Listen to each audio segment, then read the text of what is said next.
tous, ravi d'être avec vous pour cette première édition complète de la soirée sur Al-Oula. Voici les titres de l'actualité. Au Palais Royal à Rabat, Sa Majesté le Roi préside la cérémonie de présentation du bilan d'étape et du programme exécutif dans le domaine du soutien à la scolarité et de la mise en œuvre de la réforme de l'éducation et de la formation.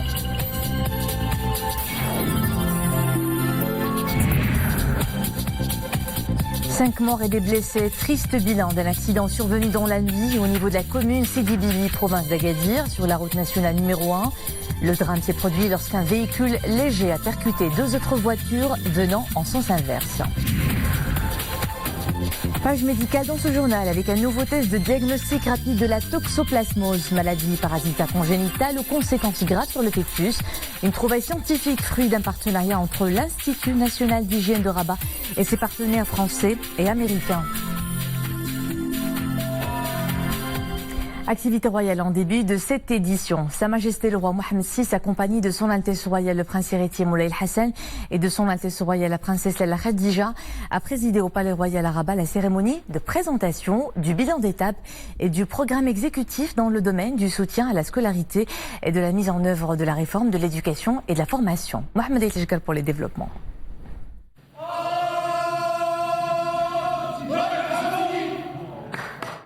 Au début de cette cérémonie, le ministre de l'Éducation nationale, de la formation professionnelle, de l'enseignement supérieur et de la recherche scientifique, Saïd Hamzazi, a prononcé une allocution devant Sa Majesté le Roi Mohammed VI, allocution dans laquelle il a souligné que ce programme, élaboré conformément aux orientations royales, s'inscrit en droite ligne du discours adressé à la nation à l'occasion du 19e anniversaire de l'accession du souverain et de celui prononcé à l'occasion du 65e anniversaire de la révolution du roi et du peuple, discours dans lesquels Sa Majesté le Roi Mohammed VI avait appelé le gouvernement et tous les acteurs concernés à entreprendre une restructuration globale et profonde des programmes et des politiques nationales d'appui et de protection sociale et à veiller à une meilleure adéquation entre formation et emploi en vue d'une réduction du taux de chômage, notamment parmi les jeunes.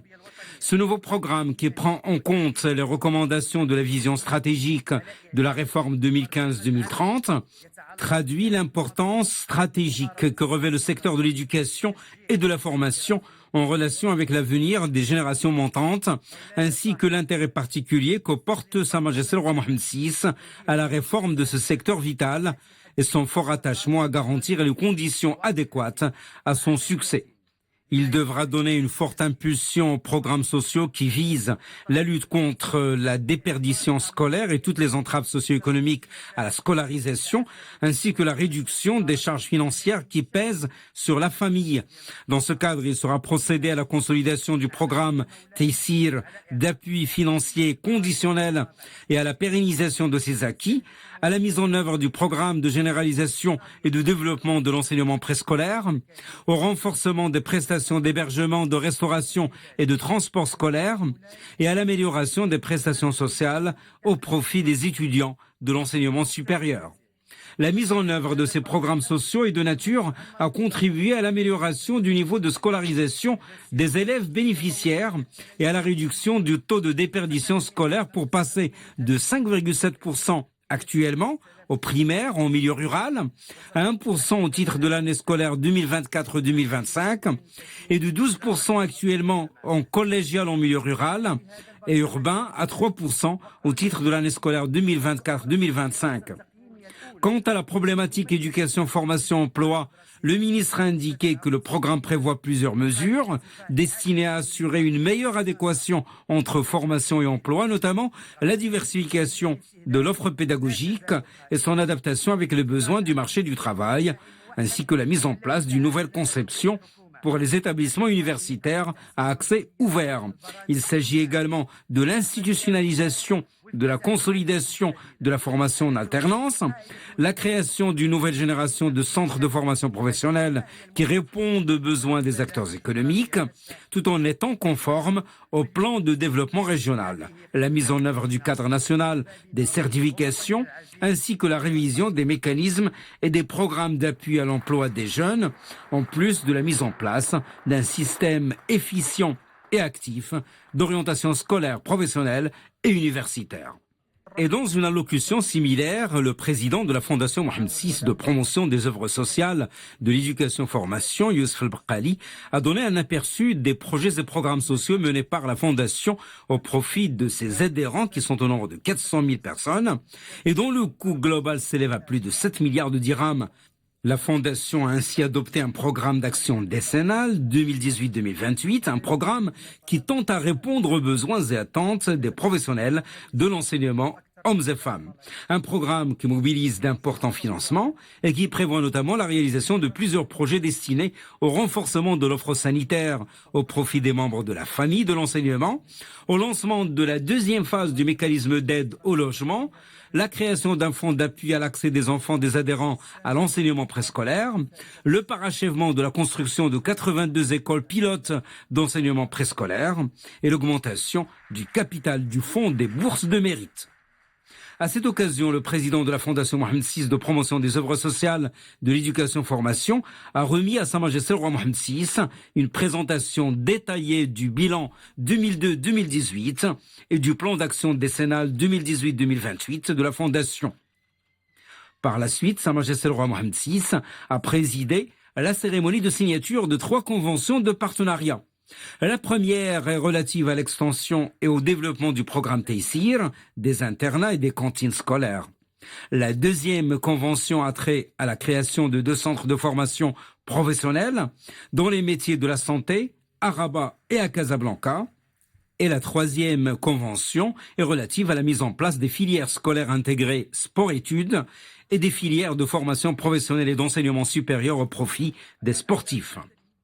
Sa Majesté le roi Mohamed VI a ensuite été salué par 12 élèves, stagiaires et étudiants lauréats au titre de l'année scolaire 2017-2018.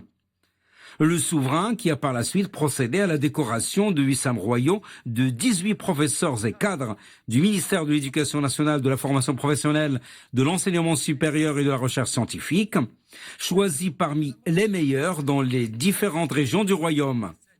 Cette cérémonie s'est déroulée en présence du chef du gouvernement, des présidents des 2 chambres du Parlement, des conseillers de Sa Majesté le Roi, de membres du gouvernement, de présidents des instances constitutionnelles, des présidents des universités et de plusieurs hautes personnalités. Et au terme de cette cérémonie, Sa Majesté le Roi Mohamed VI a offert une réception en l'honneur des personnalités présentes.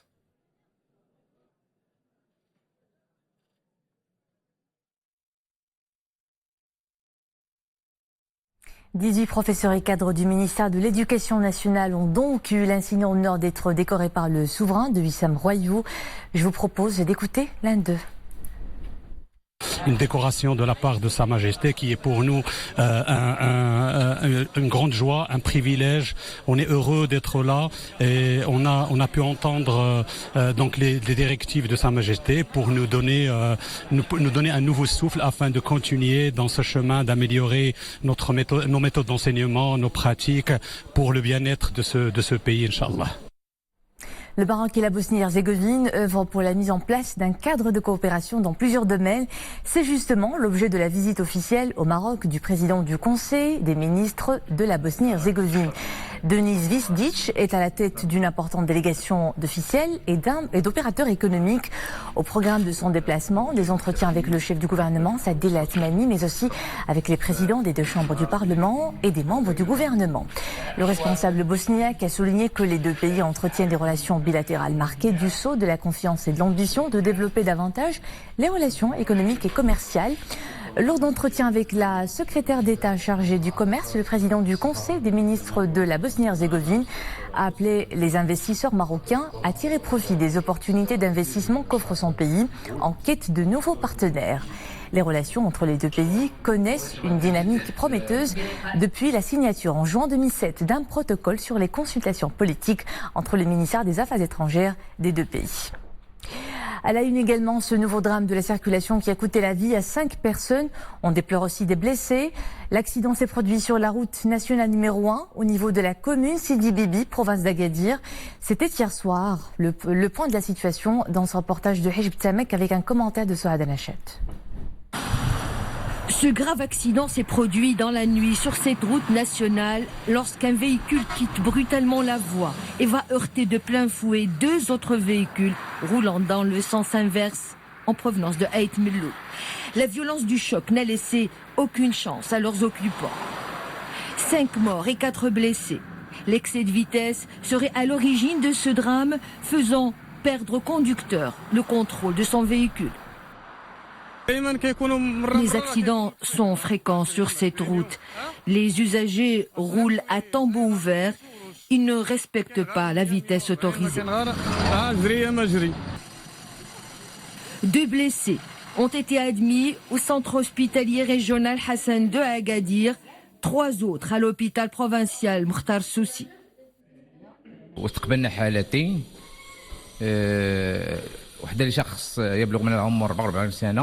Nous avons perdu un homme de 40 ans. Il a été admis dans un état très critique. Il a succombé à l'opération ce matin suite à des complications. Le deuxième cas, c'est un garçon de 8 ans. Son état est aujourd'hui stationnaire. Il est admis en pédiatrie.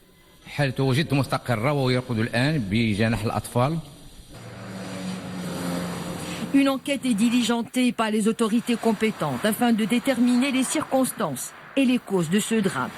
Au Maroc, 80% des accidents seraient dus aux facteurs humains. La vitesse excessive ou inadaptée est la première cause des accidents mortels dans le monde. Réduire la vitesse au volant est primordial pour votre sécurité, à bon entendeur. À la une de l'actualité internationale, à Idlib, difficile d'échapper au bombardement du régime. Les civils tentent tant bien que mal de se protéger. Ils creusent désormais des abris souterrains dans l'espoir d'échapper à la mort. Ces dernières semaines, raids aériens et bombardements à l'artillerie ont visé la province et les territoires rebelles adjacents, faisant une 50aine de morts. Dans tous les fiefs de l'opposition, les habitants ont adopté la même stratégie, installer hôpitaux et parfois même écoles sous terre et trouver refuge dans leur caves pour échapper au pilonnage. Quelques 3 millions de personnes, dont la moitié sont des déplacés, vivent dans la région et les poches insurgées des provinces voisines de Hama, Alep et Latakia. Le super typhon Mangkhut s'engouffre en Chine continentale. Il y a fait ses premiers morts après avoir semé le chaos à Hong Kong, où il a fait plus de 200 blessés et frappé le nord des Philippines, où au moins 59 personnes ont péri. L'archipel d'Asie du Sud-Est, qui essuie régulièrement de violents typhons, est encore une fois le plus durement touché par cette puissante tempête. Le bilan est passé à 65 morts. 43 autres personnes sont portées disparues et plus de 155 000 autres demeurent dans des centres d'évacuation.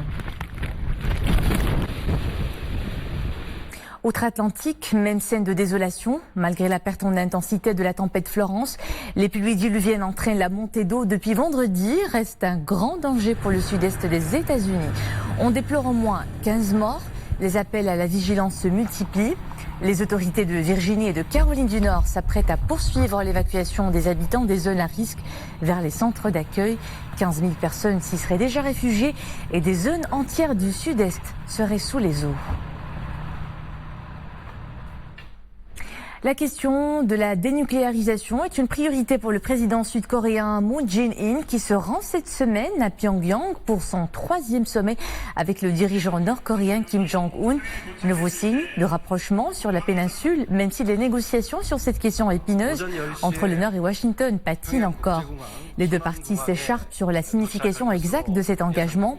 Au moment où Washington veut une dénucléarisation définitive et entièrement vérifiée du Nord.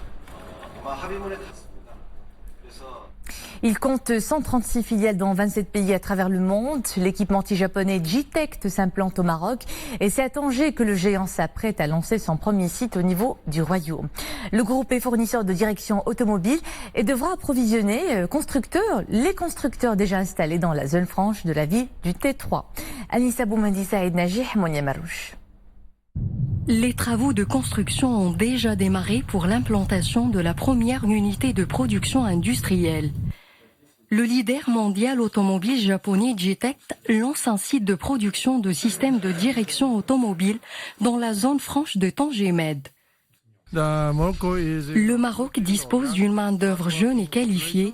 Il bénéficie également d'une position géographique stratégique à travers laquelle nous allons exporter nos équipements automobiles vers l'Espagne et la France et même les pays africains subsahariens. Cette usine commencera la production dans 2 ans avec une capacité initiale de production annuelle de 230 000 unités pour un investissement de 15 millions d'euros. Le site devrait employer une centaine de personnes. C'est un projet important qui permet de monter en gamme. Les ressources humaines qui ont été recrutées sont des ressources humaines marocaines de qualité qui vont aller en formation dans plusieurs pays, dont le Japon, de façon à pouvoir faire du transfert de technologie et de savoir-faire. Le groupe japonais J-Tech compte aujourd'hui 136 filiales dans 27 pays à travers le monde. Le site Automotive City renforcera davantage la compétitivité de la filiale automobile implantée au sein de Tanger Med. Il est temps à présent d'évoquer cette prouesse médicale pour mieux diagnostiquer la toxoplasmose congénitale, une maladie parasitaire qui peut avoir des conséquences graves sur les fœtus. Un nouveau test rapide vient d'être mis au point par l'Institut national d'hygiène de Rabat et ses partenaires français et américains. Alors concrètement, comment ça se passe? Nous le verrons dans ce reportage de Saïd Rima et Mohamed Lishkar. Quelques gouttes de sang prélevées sur le doigt de la patiente. Au bout de 20-30 secondes, le résultat du diagnostic s'affiche. Un test révolutionnaire en matière de diagnostic rapide de la toxoplasmose. Un test qui a fait l'objet le mois dernier d'une publication scientifique internationale. La particularité de ce test qui a fait l'objet de cette publication dans le journal PLOS Neglected Disease, c'est qu'on peut l'utiliser sur du sang total. Et donc on n'a pas besoin de séparer le sérum du reste du sang. Un test donc facile à réaliser, d'une grande importance pour le diagnostic de la toxoplasmose congénitale. Parce qu'on a trouvé que d'après le travail, que les femmes ne font pas un bon suivi sérologique sur la toxoplasmose parce que les tests sont coûteux. Il s'agit d'un test de diagnostic d'orientation. Seuls les sujets suspects sont donc orientés vers des laboratoires de biologie médicale pour complément d'analyse. On a trouvé qu'il est sensible, spécifique, qui donne de bons résultats, surtout qu'il n'est pas coûteux et qu'il ne demande pas beaucoup de matériel et aussi ne demande pas de ressources humaines.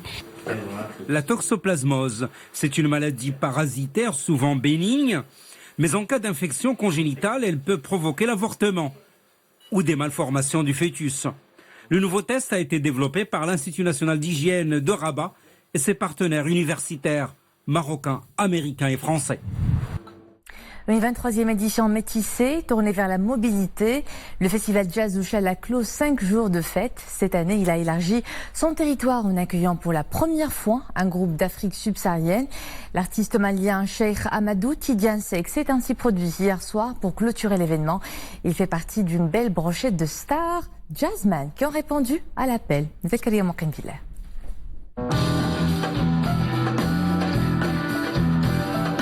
Accompagné de son quartet de jazz, le guitariste hollandais Jan Wouter offre une sélection de ses morceaux les plus connus dans un style d'oriental blues et de maghreb jazz.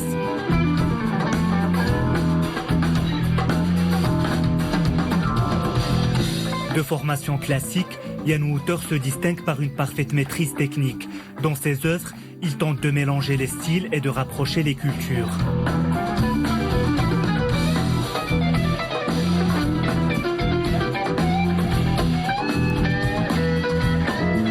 Notre musique, c'est un mélange de musique du jazz et on fait un mélange avec la musique d'Afrique du Nord. So, il y a des Shark, Rax Belady, il y a Shabi, il y a un peu Gnawa, un peu de Rai, un peu de tout.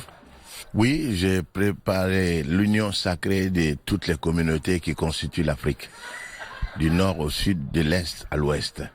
Ça veut dire l'Afrique dite noire et l'Afrique blanche en communion. L'Afrique, un et indivisible. Cette soirée artistique a aussi connu la participation de l'artiste malien Cheikh Tidiane Seck et du chanteur marocain Barry. Une clôture en apothéose au rythme de musiques africaines d'influences diverses. Encore une fois, le festival Jazzochella a rassemblé des artistes de différentes tendances afin de donner un large aperçu sur la richesse du jazz. Et sur ces notes jazzy, on referme ce journal. Merci de rester avec nous. À 21h, d'autres titres de l'actualité avec Nadja El Moudden. Bonne soirée.